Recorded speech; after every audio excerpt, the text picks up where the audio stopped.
गौतम की शादी रश्मि के साथ हुई थी। आज उनकी फर्स्ट नाइट थी। फूलों से सजे बिस्तर पर बैठी रश्मि बहुत ही खूबसूरत लग रही थी। गौतम उसके पास गया और बिस्तर पर बैठ गया। उसने रश्मि के हाथों को अपने हाथों में थाम लिया। गौतम ने जैसे ही यह किया, रश्मि ने अपना हाथ खींच लिया। गौतम ने फिर से उसका हाथ पकड़ा और उसे गले से लगाने की कोशिश की तो रश्मि अपना सिर नीचे झुकाकर बैठ गई। गौतम ओहो शर्मा गई, लेकिन हमारी इस अदा से ने मुझे और भी दीवाना बना दिया। रश्मि चलो अब शर्माना छोड़ो और मेरी बाहों में आ जाओ और भूल जाओ सब कुछ। रश्मि जी वो। गौतम अरे क्या हुआ, खुलकर बोलो जो बोलना है। गौतम के अनुरोध पर रश्मि ने जो कहा वो उसे बहुत अटपटा लगा। गौतम ये कैसी मन्नत मांगी है तुमने? सुहागरात का इंतजार तो सबको होता है। रश्मि जी होता तो है, लेकिन मैंने शादी के पहले ही आपकी लंबी उम्र और हम दोनों का प्रेम खूब बढ़े इसके लिए ये मन्नत मांगी थी। मन्नत मांगते वक्त ये कहा था कि शादी के 1 महीने बाद ही मैं अपने पति के साथ खुलकर प्रेम करूंगी।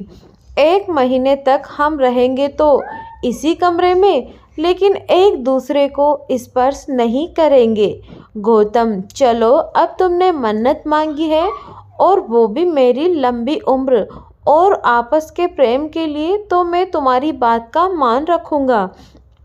दोनों की शादी को 3 दिन हो गए थे। गौतम कैलेंडर में दिन ही गिन रहा था। एक सुबह जब गौतम शेविंग कर रहा था तभी दरवाजे पर दस्तक हुई। गौतम रश्मि दूध वाला होगा, जरा दूध ले लो। रश्मि ने दरवाज़ा खोला। दरवाजे पर दूध वाला ही था।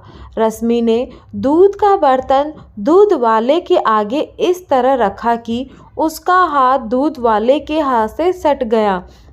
दूध वाले ने अपना हाथ हटाना चाहा तो रश्मि ने जानबूझकर उसके हाथ से अपना हाथ रगड़ना शुरू कर दिया। दूध वाला मन में, अरे मालकिन ये क्या कर रही है? 3 दिन पहले ही तो इनकी शादी हुई है। रश्मि क्या हुआ भैया, क्या सोचने लगे? दूध वाला कुछ नहीं मालकिन। ये कहकर वो हड़बड़ाहट से वहाँ से जाने लगा तो रश्मि ने उसे देखकर अपनी एक आंख दबा दी। रश्मि की इस हरकत से उसे जोर का झटका लगा और वो पूरे रास्ते यही सोचता गया कि गौतम जी की शादी गलत लड़की से हो गई है। बताओ 2 दिन हुए शादी को और वो पराये मर्द को ना सिर्फ छू रही है बल्कि आंख भी मार रही है। छी छी, घोर कलयुग आ गया है। एक दिन जब गौतम ऑफिस गया हुआ था तो कपड़े लेने के लिए धोबी उनके घर आया। धोबी मालकिन आपने कपड़े निकाल कर रखे हैं ना? कपड़े निकालकर रश्मि ने ये बात इस अंदाज में कही कि धोबी रमन लाभ छिप गया। धोबी जब कपड़े लेकर वापस जाने लगा तो रश्मि ने उसे देखकर भी आंख मार दी। रमन लाल के जहन में भी वही सब चलने लगा जो दूध वाले पंकज के जहन में चल रहा था। रश्मि का ये बर्ताव धीरे धीरे मोहल्ले वालों के बीच चर्चा का विषय बन गया था। एक दिन जब गौतम ऑफिस से घर लौटा तो सोसाइटी के गेट पर खड़े गार्ड ने उससे कहा, गार्ड राम राम साहब। गौतम राम राम भाई, राम राम जी। गार्ड साहब वो मुझे आपसे कुछ कहना था। गौतम तुम्हें फिर से पैसा चाहिए? गार्ड अरे नहीं साहब, कुछ और बात है। उसके बाद गार्ड ने गौतम से जो कहा उसे सुनकर गौतम का पारा 7वें आसमान पर पहुंच गया। गौतम तुम पागल तो नहीं हो गए या होश खो दिए तुमने? तुम्हें पता भी है तुम मेरी पत्नी के बारे में क्या कह रहे हो? गार्ड साहब मैं झूठ नहीं बोल रहा हूँ। आप जब ऑफिस चले जाते हैं तो मैम साहब हर दिन मुझे बुलाती हैं, कभी मेरा हाथ पकड़ती हैं और कभी आंख मारती हैं। गौतम देखो, तुम बर्दाश्त की सीमा मत लांघो, नहीं तो तुम्हारी शिकायत मैं सोसाइटी में कर दूंगा, तुम्हारी नौकरी चली जाएगी। यह कहकर गौतम वहाँ से निकल गया। लेकिन कुछ दिनों बाद जब दूध वाले और धोबी ने भी यही बात गौतम से कही तो वह सोचने पर मजबूर हो गया। गौतम मन में, ये सब लोग रश्मि के बारे में ऐसी बातें क्यों कर रहे हैं? मुझे तो कहा कि उसने मन्नत मांगी है, मुझे छूने तक से मना कर दिया और गैर मर्दों को वो आंखें मार रही है, मेरी गैर हाजिरी में उन्हें घर बुला रही है।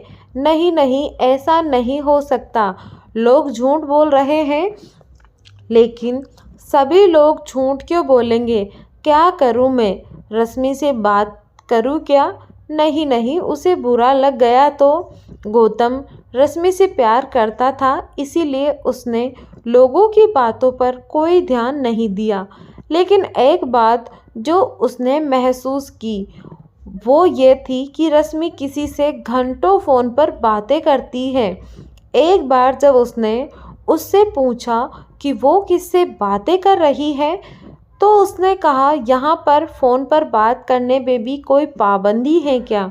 गौतम, पाबंदी नहीं तो कोई पाबंदी नहीं रश्मि, मैं अपनी दोस्त से बातें कर रही हूँ, शर्मिली नाम है उसका, हम बेस्ट फ्रेंड हैं।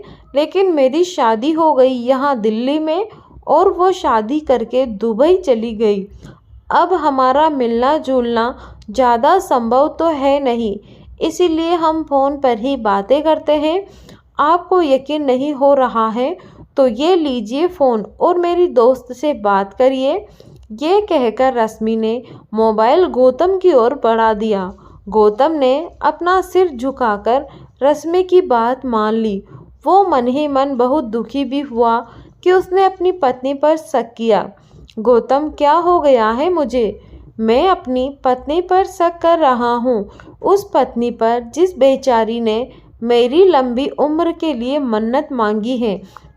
मैं बहुत ही बुरा आदमी हूँ यार, बहुत बुरा।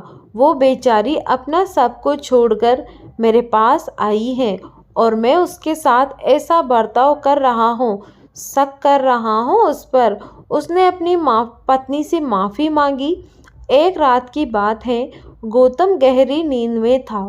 तभी रश्मि बिस्तर से उठी और दूसरे कमरे में जाकर फ़ोन पर बातें करने लगी।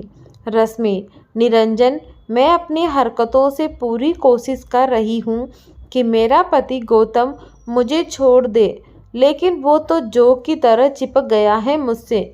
देखो निरंजन, मैं तुम्हारे बिना जी नहीं सकती, कोई उपाय करो और मुझे इस नरक से निकालो। मुझे नहीं रहना है गौतम के साथ, एक दिन भी नहीं, एक पल भी नहीं। रश्मि को ये बात पता नहीं थी कि उस दिन उसकी सारी बातें गौतम ने सुन ली हैं। जब वो अपनी बात ख़त्म करके बिस्तर पहुंची तो गौतम जगा हुआ था। रश्मि, अरे आप सोए नहीं?